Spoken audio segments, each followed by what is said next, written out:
আন্দোলন চলছে ওটা গোটা ভারতবর্ষে ছড়িয়ে পড়বে এবং বিজেপি আরএসএসকে রুখে কিভাবে দিতে হয় সাধারণ জনগণ, সাধারণ ছাত্রছাত্রীরা বুঝে নেবে। নরেন্দ্র মোদী পালাবে। আজকে ভয়ঙ্কর অবস্থা বিরাজ করছে ভারতের নয়াদিল্লিতে। সংসদ ভবনের চারপাশ ঘিরে ফেলেছে ককরোচ জনতা পার্টি। যে কোনো মুহূর্তে বিজেপি সরকারকে তছ নচ করে দিবে। দেখুন আপনারা কি হচ্ছে। শিক্ষার্থীদের আন্দোলনের তীব্র দাবানল এবার দিল্লির রাজপথে। নিরাপত্তা বলয় গুড়িয়ে এবার সংসদ ঘেরাও করেছে তারা। তুলকালাম কাণ্ডের মুখে তাড়াতাড়ি ভবন ছাড়তে বাধ্য হয়েছেন ভারতের প্রধানমন্ত্রী নরেন্দ্র মোদী। ভারতের রাজধানী দিল্লিতে ঠিক কি এমন ঘটনা ঘটে গেল যার ধাক্কায় নড়ে উঠল নরেন্দ্র মোদী সরকারের ক্ষমতা? হাজার হাজার ক্ষুব্ধ তরুণের গর্জন আর স্লোগান সরাসরি ভারতীয় পার্লামেন্টের দেয়াল কাঁপিয়ে দেয়। দাদা মোদীর গদি নাকি লইরে যাইতেছে, তো সবাই বলি একবার আলহামদুলিল্লাহ, শুকরিয়া আল্লাহ তাআলার কাছে।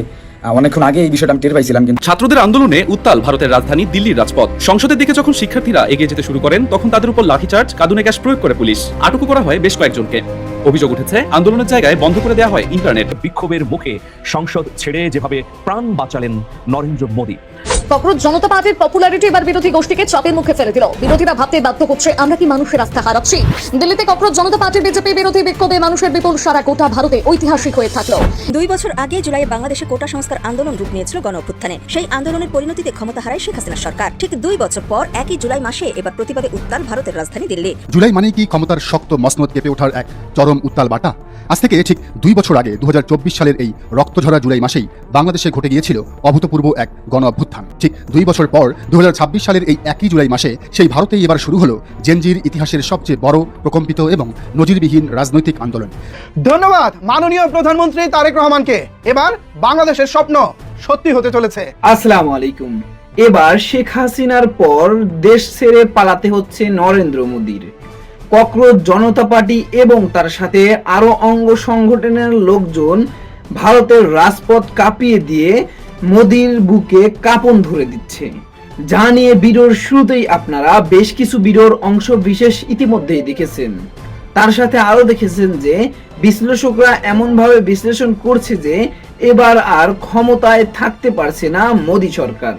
যা নিয়ে ভিডিওর শুরুতেই আপনারা বেশ কিছু ভিডিওর অংশ বিশেষ ইতিমধ্যেই দেখেছেন। মূলত আজকের এই ভিডিওটিতে সেই সকল ভিডিওর বিস্তারিত আলোচনা দেখতে পারবেন। ভিডিওর শুরুতেই যে সকল ভিডিও দেখেছেন তা থেকে হয়তো ইতিমধ্যেই আন্দাজ করতে পেরেছেন আজকের এই ভিডিওটি কতটুকু গুরুত্বপূর্ণ হতে চলেছে। অতএব চলুন কথা না বাড়িয়ে একটি লাইক দিয়ে সম্পূর্ণ ভিডিওটি দেখে আসি। নরেন্দ্র মোদী পালাবে।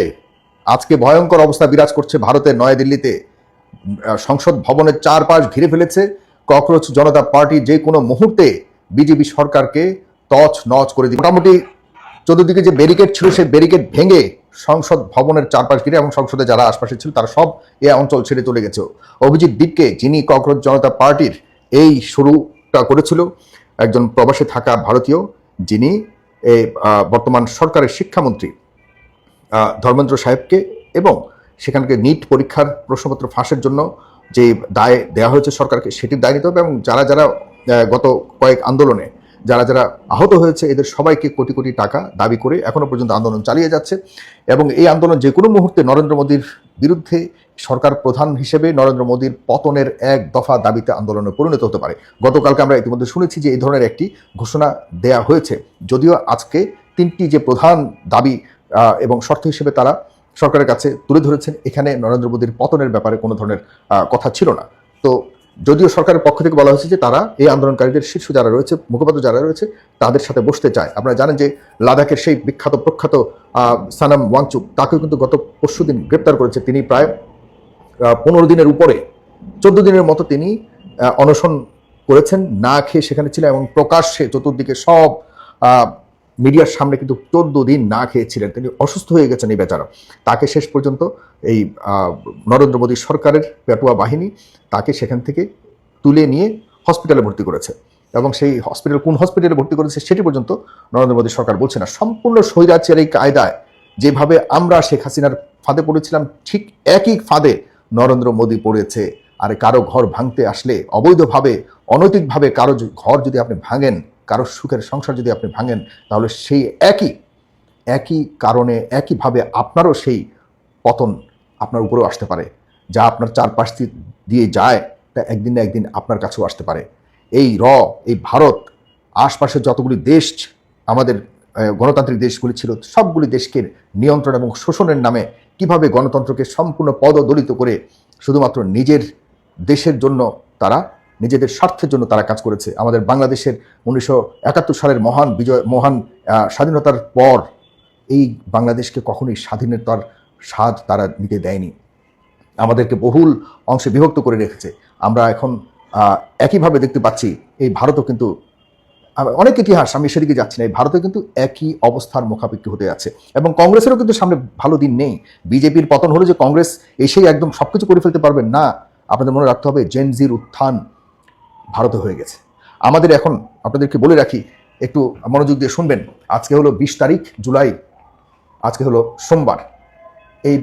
এই দিনটি আপনাদের মনে রাখতে হবে এবং আমাদের বাংলাদেশ থেকে আমরা কোনো পর রাষ্ট্রের আভ্যন্তরীণ বিষয়ে নাক গলাতে চাই না, কিন্তু এই ভারত আমাদের আভ্যন্তরীণ বিষয় নাক না, হাত পা নাক সব কিছু আমাদের আভ্যন্তরীণ বিষয়ে তারা সব সময় গলিয়েছে এবং হস্তক্ষেপ করেছে, করে করে করে করে আমাদেরকে একটা স্বাধীন সার্বভৌম দেশকে সম্পূর্ণভাবে নিয়ন্ত্রিত একটি রাষ্ট্র হিসেবে তারা পরিণত করেছিল, যার অবসান আমরা দেখেছি 2024 আন্দোলনের মাধ্যমে। তবে আন্দোলনের পরেও এখনও আমরা মনে করছি তাদের বিভিন্ন ধরনের ষড়যন্ত্রের টার্গেট আমরা হয়ে আছি। এখন আমাদের উচিত যারা বাংলাদেশে এই মিডিয়াগুলি, আমাদের যে বাংলাদেশের মিডিয়াগুলি রয়েছে, এদের এখন আমরা পরীক্ষা করতে চাই যেই ভারতীয় মিডিয়া আমাদের দেশের আভ্যন্তরীণ বিষয় নিয়ে সার্বক্ষণিক এই 24 আন্দোলনের সময় নরেন্দ্র মোদীর যত মিডিয়া ছিল সব মিডিয়া কিন্তু আমাদের এই আন্দোলনকে টার্গেট করে স্বৈরাচারের পক্ষপাতিত্ব করে এই আন্দোলনকে নস্যাৎ করবার জন্য, আমাদের 24 আন্দোলনকে নস্যাৎ করবার জন্য তারা সরাসরি হস্তক্ষেপ করেছে। ভারতের যে কি যেন একটা আছে না ময়ূরপঙ্খী, সে তো সরাসরি মানে এগুলির জন্য তাকে সে তো লক্ষ লক্ষ কোটি কোটি টাকা পেয়েছে।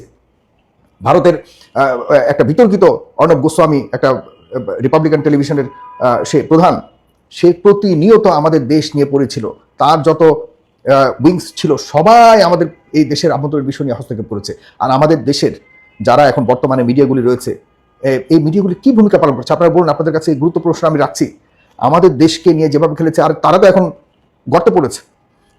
এখন তো আমাদের উচিত তাদের ছবিটা দেখানো যে তোমরা দেখো আমাদের সাথে কি করেছো। তারা কোথায় আফগানিস্তানে, কোথায় নেপালে, কোথায় শ্রীলঙ্কায়, আমাদের বাংলাদেশের সব জায়গায়, ভুটানে, বার্মাতে, সব জায়গায় নাক ঢুকিয়ে সবগুলি দেশকে অতিষ্ঠ করে রেখেছে। এদেরকে তো এখন আমার সবচেয়ে বেশি ক্ষতিগ্রস্ত হয়েছে এই বাংলাদেশ। এই বাংলাদেশের এখন কথা বলার সময় এসছে। এখন তারা রিয়ালাইজেশন করবে যে যেই কষ্ট তারা আমাদের বাংলাদেশে দিয়েছে সেই কষ্ট একইভাবে এখন তাদের উপরে আসছে। আমরাও এখন এই আন্দোলনকারীদের পক্ষে বলবো, তারা ভারতীয় জনগণ, আমরা তাদের স্বাধীনতা, তাদের যে দাবি দেওয়া রয়েছে, এই জেনজির কারণেই বাংলাদেশ স্বাধীন হয়েছে, তাদের ভারত মুক্ত হয়েছে। আজকে আমরা চাই ভারতীয়রা ভারতের বিজেপি মুক্ত হোক এবং ভারতের স্বাধীনতার সার্বভৌমত্বকে তারা চমৎকারভাবে এনজয় করুক, উপভোগ করুক। এখানে আমাদের জায়গা থেকে, আমাদের মিডিয়ার পক্ষ থেকে সার্বক্ষণিক এখন থেকেই কথা বলা উচিত, ভারতীয় জনগণের পক্ষে কথা বলা, যে আমরা ভারতীয় জনগণ, আমাদের কালচার সব কিছু সেম। আমরা ভারতীয় কালচার বলতে কোনো কিছু না, আমরা আমাদের কালচার, ভারতের কালচার সব সেম। আমরা এগুলিকে সবসময় লালন করেছি, ধারণ করেছি, কিন্তু এই ভারত আমাদেরকে শুধুমাত্র রাজনৈতিক সুবিধা পাওয়ার জন্য এবং আর্থিক সুবিধা পাওয়ার জন্য, শোষণের জন্য আমাদের ভিতরে আমাদের আভ্যন্তরীণ রাজনীতিকে ধ্বংস করে দিয়েছে। এখন আমরা সেগুলিকে তুলে আনতে চাই। বাংলাদেশের যারা মিডিয়া রয়েছেন, আপনারা কতটুকু সেই জায়গায় নিজেদেরকে তুলে ধরতে পারবেন, এই চ্যালেঞ্জ আপনাদেরকে দিচ্ছি। প্রিয় ভাইরা, আপনারা যারা দেখছেন আমার এই ভিডিওটি শেয়ার করবেন এবং আমি চ্যালেঞ্জ দিচ্ছি, আমার দেশের বর্তমানে যেসব মিডিয়া রয়েছে এরা কি দালাল নাকি আমার বাংলাদেশের পক্ষের? আজকে তাদের অগ্নি পরীক্ষার সামনে আসছে। যেভাবে আমাদেরকে ভারতীয় মিডিয়া টার্গেট করে করে আমাদের গণতন্ত্রকে নস্যাৎ করবার চেষ্টা করেছে, আজকে আমাদের বাংলাদেশের মিডিয়ারা কি করে সেটি আমরা দেখতে চাই। প্রতিনিয়ত আপনারা কমেন্ট করবেন, প্রতিনিয়ত আপনারা জিজ্ঞাসা করবেন তাদেরকে যে তোমরা কি করছো, তোমরা আসলেই কি ভারতের দালাল, রয়ের দালাল, নাকি তোমরা বাংলাদেশের সার্বভৌমত্বের পক্ষের মিডিয়া? এই এখন বড় ধরনের চ্যালেঞ্জ তোমাদের, পরীক্ষা তোমাদের সামনে এসছে। যেই মিডিয়া বসে থাকবে, চুপ করে বসে থাকবে, তারাই মনে করবে যে ভারতের দালাল। যে মিডিয়া কথা বলবে ভারতের বর্তমান বিষয়ে, তারাই মনে করবে যে বাংলাদেশের সার্বভৌমত্বের বন্ধু। সুতরাং আপনারা এই পরীক্ষা, চমৎকার পরীক্ষার সময় এসছে, এই পরীক্ষাতে বুঝে নেন আমাদের সরকার থেকে শুরু করে, বর্তমানে মিডিয়া থেকে শুরু করে যেসব যে তথাকথিত বুদ্ধিজীবী রয়েছে, এইসব বুদ্ধিজীবীদের অবস্থান কি এখন অগ্নি পরীক্ষা এসছে বোঝার জন্য। ধন্যবাদ। যে কোনো মুহূর্তে নরেন্দ্র মোদীর পতন, বিজেপির পতন হোক, কংগ্রেসের পতন হোক, সেটাই চাই, আমরা চাই। এবং এমন একটি সরকার আসুক ভারতে, যে সরকার দ্বিপাক্ষিক সমতার ভিত্তিতে একটি সম্মানের সম্পর্ক রাখবার মতো সক্ষমতা রাখবে এবং তাদের কন্ট্রিবিউশন থাকবে, সেরকম একটা সরকার আমরা চাই, যেন সবগুলি দেশ গণতন্ত্র পুনর্নির্মাণে, বিনির্মাণে ভূমিকা রাখতে পারে, নিজেদের দেশের গণতন্ত্রকে জয় করতে পারে সেরকম একটা সরকার ভারতে চাই। এটি আমাদের অধিকার রয়েছে, যেমনটি ভারতের লোকজনও আমাদের আভ্যন্তরীণ বিষয়ে নাক গলিয়েছে, আমরাও এখন থেকে নাক গলাবো। বন্ধুরা, একদিনের মাত্র 12 ঘন্টার ব্যবধানে ভারতের রাজধানী দিল্লিতে ঠিক কি এমন ঘটনা ঘটে গেল যার ধাক্কায় নড়ে উঠল নরেন্দ্র মোদী সরকারের ক্ষমতা। হাজার হাজার ক্ষুব্ধ তরুণের গর্জন আর স্লোগান সরাসরি ভারতীয় পার্লামেন্টের দেয়াল কাঁপিয়ে দেয়। তখন ক্ষমতার মসনদে থাকা প্রভাবশালী নেতারা ঠিক কতটা আতঙ্কিত হন। রাজপথে পুলিশের একের পর এক টিয়ার গ্যাস, নির্মম লাঠিচার্জ কিংবা সোনাম ওয়াংচুকের আন্দোলনকারীদের মঞ্চ ভেঙে গুড়িয়ে দেওয়া, এসব কি স্রেফ আইন শৃঙ্খলা রক্ষার চেষ্টা, নাকি এর পেছনে লুকিয়ে আছে মোদী সরকারের চরম কোনো রাজনৈতিক মাস্টার প্ল্যান? কেন সাধারণ শিক্ষার্থীদের এই আন্দোলন মোদী সরকারের রাতের ঘুম হারাম করে দিল? আর কি ঘটেছিল সেই ভয়াল 12 ঘন্টায়? উত্তরগুলো আপনাকে চমকে দেবে। আসল সত্যটা জানতে ভিডিওটি 1 সেকেন্ডও স্কিপ না করে শেষ পর্যন্ত দেখুন। আর হ্যাঁ, চ্যানেলটি এখনই সাবস্ক্রাইব করে বেল আইকন বাটনটি বাজিয়ে দিন। তো চলুন বিসমিল্লাহ বলে শুরু করা যাক। বন্ধুরা, ঘটনাটি কেবল সাধারণ কোনো পথসভা বা বিক্ষোভ ছিল না। ভারতের হৃৎপিণ্ড নয়াদিল্লির রাজপথ যখন হাজার হাজার শিক্ষার্থীদের দখলে চলে যায়, তখন পরিস্থিতি ভারতের সাম্প্রতিক ইতিহাসের সবচেয়ে বড় রাজনৈতিক সংকটের রূপ নেয়। এই পুরো আন্দোলনের মূলে ছিলেন লাখাদের প্রখ্যাত সমাজসেবী সোনাম ওয়াংচুক এবং প্রশ্নপত্র ফাঁস ও বেকারত্বে দিশেহারা হাজার হাজার ভারতীয় শিক্ষার্থীরা। দিল্লির বিখ্যাত যন্তর মন্তরে তারা শান্তিপূর্ণভাবে অবস্থান করছিল। তাদের দাবি ছিল সোজা: কোটি কোটি শিক্ষার্থীদের ভবিষ্যৎ ধ্বংসকারী প্রশ্নপত্র ফাঁসের নিরপেক্ষ তদন্ত, কেন্দ্রীয় শিক্ষামন্ত্রীর পদত্যাগ এবং অন্বেষণকারীদের জীবন নিরাপত্তা। কিন্তু মোদী সরকার কি এই দাবি সহজেই মেনে নেওয়ার পাত্র ছিলেন? না, রাতারাতি রাজপথের চিত্র বদলে ফেলা হলো। কিন্তু প্রশ্ন হচ্ছে, পরিস্থিতি হঠাৎ এতটা বিস্ফোরণমুখী হয়ে উঠল কেন? মোদী সরকারের অন্দরেই বা কি খেলা চলছিল? যদি আপনি এই 12 ঘন্টার ঘটনাপুঞ্জি বা ক্রোনোলজিটা দেখেন, তবে আপনার গায়ের কাঁটা দিয়ে উঠবে। সকাল 5টা, যখন পুরো দিল্লি ঘুমিয়ে, ঠিক তখন যন্তর মন্তরের শান্ত এলাকায় হুট করেই এসে দাঁড়ায় এক বিশাল পাথর বোঝাই ট্রাক। হ্যাঁ বন্ধুরা, ঠিকই শুনতেছেন, শান্তিপূর্ণ আন্দোলনের জায়গায় এত পাথর কি আনলো? এটা কি আন্দোলনকারীদের ওপর দায় চাপানোর কোনো আগাম চক্রান্ত ছিল? এর পরপরই পুরো এলাকা ঘিরে ফেলা হলো র্যাপিড অ্যাকশন ফোর্সে। কিন্তু অবাক করা বিষয় হলো, কর্তব্যরত বহু পুলিশের গায়ে ছিল না কোনো নেমপ্লেট বা ব্যাচ। কেন পরিচয় লুকাতে চাইলো তারা? এটা কিন্তু একটা প্রশ্ন। সকাল 8টা বাজতেই পরিবেশ আরও উত্তপ্ত হয়ে ওঠে। টানা 23 দিন অনশনে থাকা 3 শিক্ষার্থীর অনশন ভাঙানো হয় বিরোধী নেতাদের উপস্থিতিতে।